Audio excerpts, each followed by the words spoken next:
It's the Brad Field Weather Podcast, underwritten by Action Carpet and Floor Covering, Hop Meadow Street in Simsbury.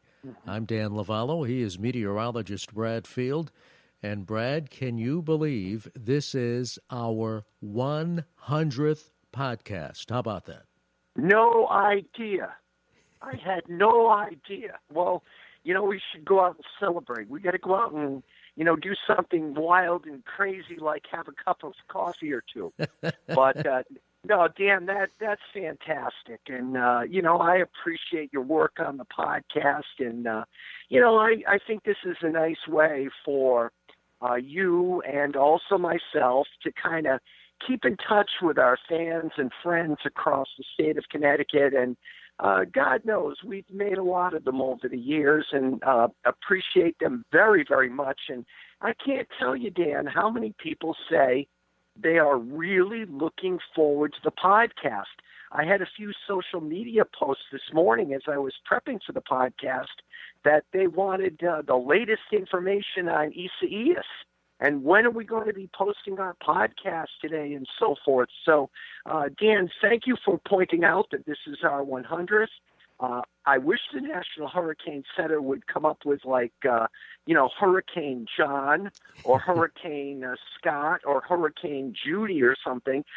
Isaias is this one's name. And I had to really work on the pronunciation, but I've got it down phonetically now. So Isaias it is. And Dan, this has a role in our future here in Connecticut. And we're going to get to all of that. Matter of fact, we're going to do a special podcast on Monday to keep our audience updated, aren't we? Yes, I think the best plan right now is to do a podcast that kind of highlights the weekend as we transition from July into August. And can you believe that? We're moving from July into August, so we'll concentrate on the weekend. And then the early next week time frame, Monday, Tuesday, Wednesday, when it looks to me as though Isaias is going to be coming up the eastern seaboard. And if I had to predict right now, here on Friday morning, July 31st, I would say Isaias will impact us here in Connecticut. Probably the wind field will stay off to the east, out toward the Vineyard and Nantucket and Cape Cod, but probably the heavy rain field will come up over us. But again, Dan, this is all early and all conjecture at this point, so we absolutely will do a podcast on Monday to update everybody. So spread the word on that, please, that we will update on Monday, either giving an all clear that Isaias has changed course and is not going to really bother us, or exactly what we need to do as we prep for a potential hurricane moving up the eastern seaboard of the United States. Well, let's go to the weather map from an immediate standpoint for the upcoming weekend. What does it look like? Well, Dan, we've got, you talk about the Bermuda High, and my goodness, that has been in place because we have had heat wave after heat wave during this month of July. The month so far is averaging about 4.5 degrees above normal per day, and that is quite considerable. So it's been a hot month. It's been a dry month. So, we certainly can use the rain that potentially might come from Isaias, but we don't need flooding rain, and that could very well be the case. But the combination of that Bermuda High, and we're going to have a trough digging through the Ohio Valley, that is a synoptic setup, which is very favorable for Isaias to come straight up the Atlantic seaboard. So, folks I know this time of year are always flocking to the beaches of southern New England and out to the islands of Block Island and the Vineyard and Nantucket. But early to midweek, Monday, Tuesday, Wednesday time frame, that window of timing, it looks like there'll be rough seas. It looks like there'll be rip currents. So that's a warning to the parents. Monday may not be a bad day, but, you might not want your children out like swimming in the ocean, especially on the other side of Long Island, like out toward Rhode Island or Cape Cod or whatever, without a life preserver on, because there will be rip currents. And also, it looks like the possibility of that very heavy rain coming in during Tuesday as Isaias makes its way up the eastern seaboard. I want to talk about Action Carpet and Floor Covering for just a moment. Underwriters for the Bradfield Weather Podcast. Action Carpet and Floor Covering located on Hot Meadow Street in Simsbury, Connecticut, where currently select Anderson Tough Tech styles are on sale. Action Carpet and Floor Covering, specializing in carpets, area rugs, runners, tile, vinyl, laminate, engineered and solid wood, also sanding and finishing, radiant heating systems, mold and mildew remediation, water damage repair, and professional installation and professional cleaning services. Currently, Action Carpet and Floor Covering has a coupon for 15% off professional cleaning services. But the coupon expires August 1st, 2020, so you need to act fast. Original coupon must be presented and is not to be combined with other offers. Previous sales excluded. Action Carpet and Floor Covering, located on Hot Meadow Street in Simsbury. Call them today, 860-651-8406, 860-651-8406. Visit Action Carpet and Floor Covering online, action-carpet.com, action-carpet.com. And once again, a big thank you to Action Carpet and Floor Covering of Simsbury, Connecticut, underwriting the Bradfield Weather Podcast. Well, there's no question we need the rain around here, you know. Oh, it's been so dry, Dan. You know, the Saffir-Simpson scale rates hurricanes, much like the Fujita scale rates tornado activity. And the line in the movie Twister is like the designation is by how much the storm eats. Well, that's kind of a good definition because the Saffir-Simpson scale rates the storm on its destruction. And right now, the Saffir-Simpson scale is that Isaias is a hurricane. It's a Category 1. But, quote, unquote, the National Hurricane Center is saying some strengthening of Isaias is possible, so it could go to a Category 2. It goes from 1 to 5, where 1 and 2 are minimal to moderate damage, and then you get up to the 4 and 5 range of the Saffir-Simpson scale, you get extreme to catastrophic damage. So right now, it's a minimal to moderate hurricane, and you know, you asked about the on the weather map segment, Dan. I told you about the steering being on the backside of the Bermuda High, but in front of this swinging trough through the Ohio Valley, which is going to thrust Isaias north up the eastern seaboard. So, you know, kind of putting it all together in terms of the on the weather map segment. Right now, the hurricane is located just northeast of the extreme eastern tip of Cuba. And what I expect to happen as we go through tomorrow, which is Saturday, August 1st, we'll see a high over the eastern Great Lakes. It should give us a gorgeous start to August here. I would say a sunny, very warm day, mid-80s to low 90s, something like that, but nice low humidity. But then Isaias will be moving through the ocean tomorrow between the Bahamas and the east coast of Florida. So kind of picture that. It will be running parallel between the east coast of Florida and the Bahamas. So both land areas will be impacted by Isaias on Saturday. Now by Sunday, the high that gives us the great start to August on Saturday moves toward Nova Scotia. So with clockwise around high pressure, we're going to start to see a southerly flow. So a warm front is going to pass here in Connecticut with some scattered showers and thunderstorms. Isaias will be off the space coast of Florida, moving north. Now, so picture this. We start getting into the warm, humid air. The environment is getting set for the hurricane to come up the eastern seaboard. So we've got the Bermuda High off to the east. We've got that trough swinging through the Ohio Valley to the west. and we've got a steering column right up the east coast of the United States.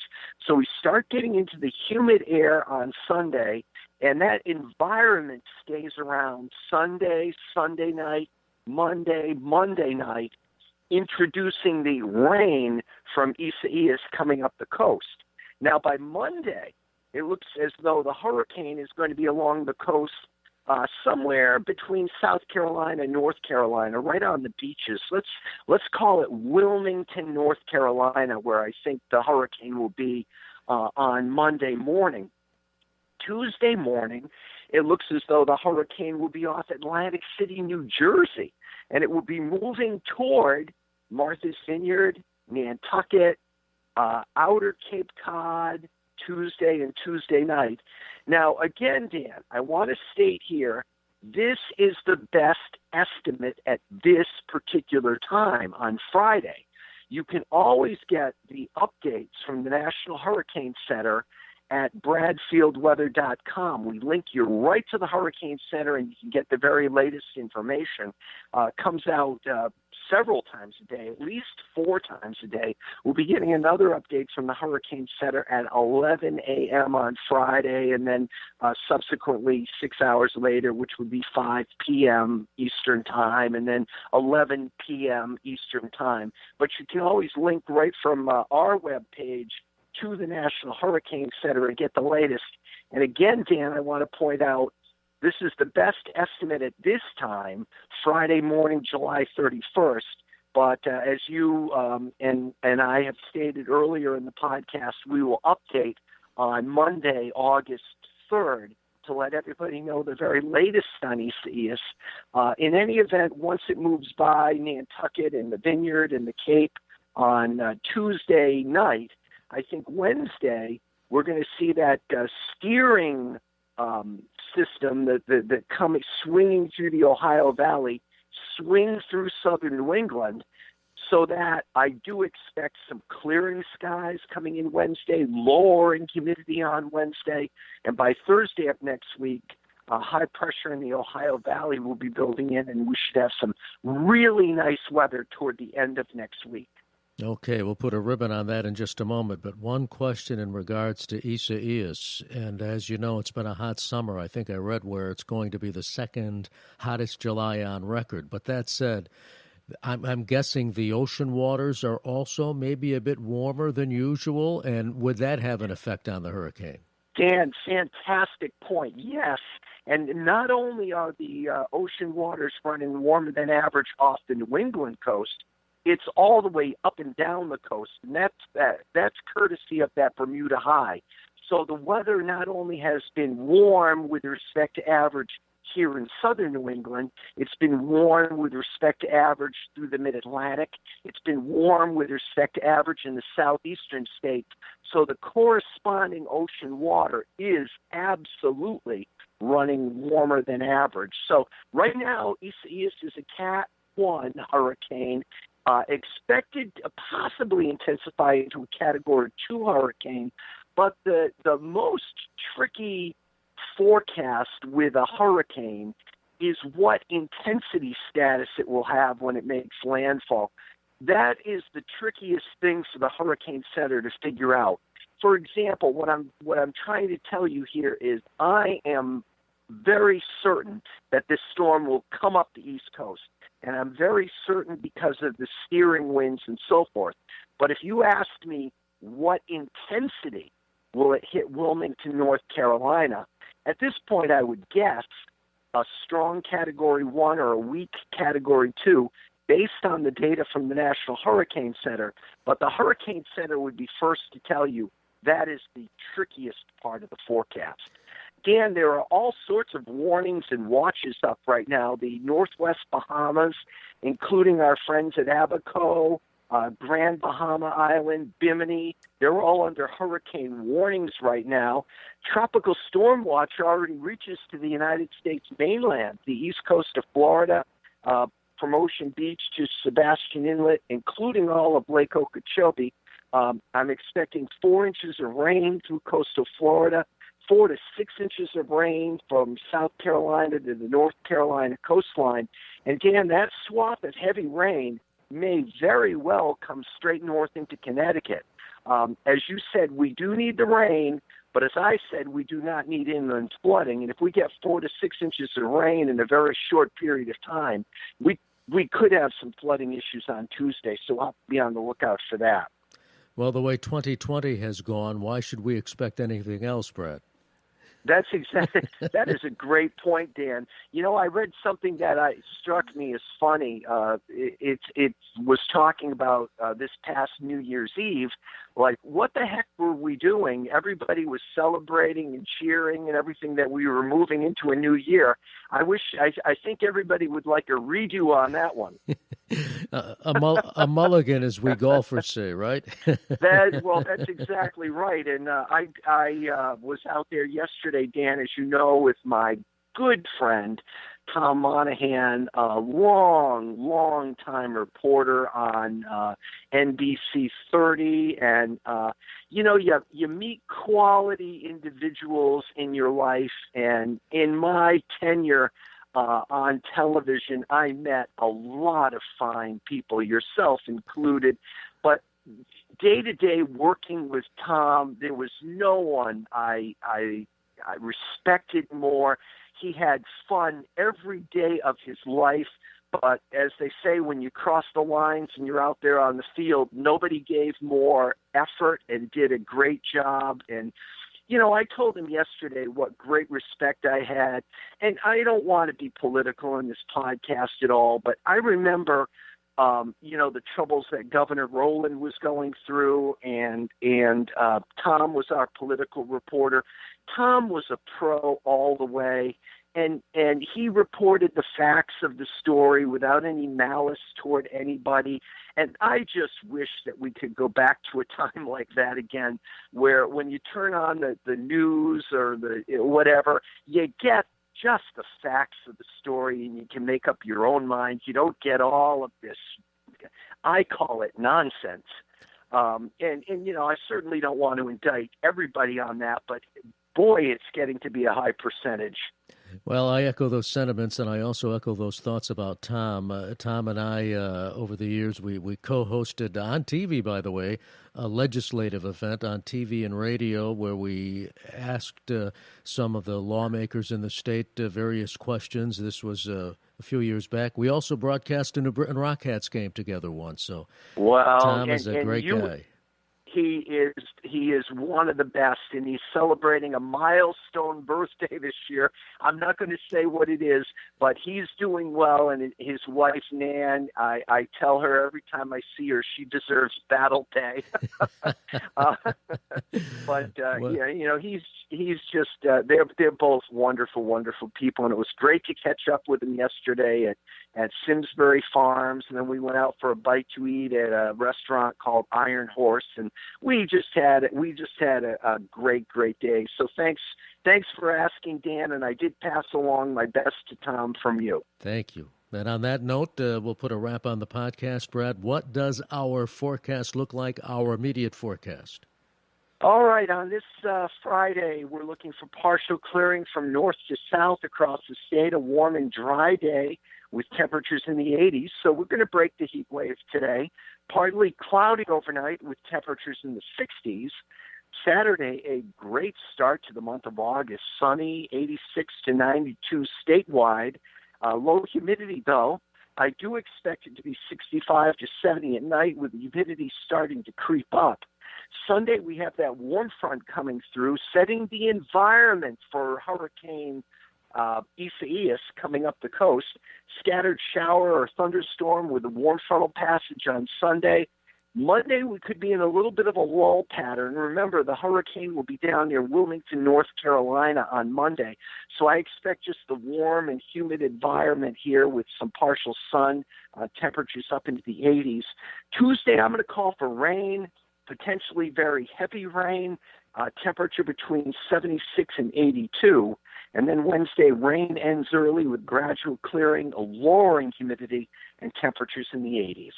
All right. And Brad, on that note, we'll wrap up the podcast by always thanking our first responders.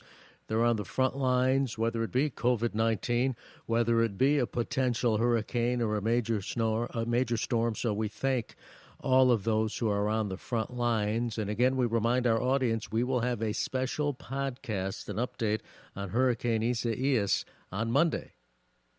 Looking forward to that, Dan. We'll nail down all the specifics for everybody on Monday. I hope you and Susan have a great weekend. And to our podcast audience, thank you for listening. And the same to you and Sandy and our podcast audience. The Bradfield Weather Podcast has been underwritten by Action Carpet and Floor Covering, Hot Meadow Street in Simsbury.